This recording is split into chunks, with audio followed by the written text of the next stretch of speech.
Hello viewers, welcome to Zeegoals. Today my topic is working with formula bar.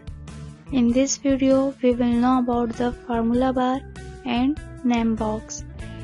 In any cell, if we need to place a word, edit a word or type a formula, we need the help of formula bar. Now we click on the formula bar and write something here.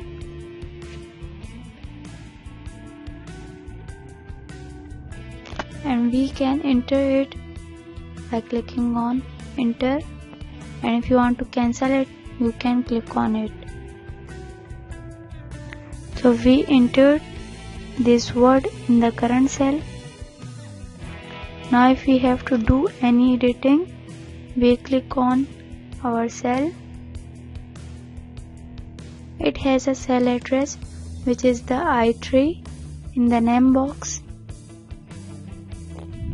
To edit it, we click in the formula bar.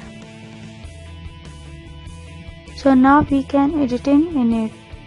And lastly, it can erase the back words by pressing backspace.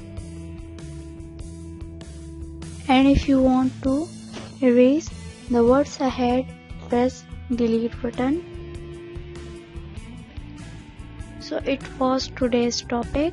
If you wanna learn, so keep watching my videos. Thank you.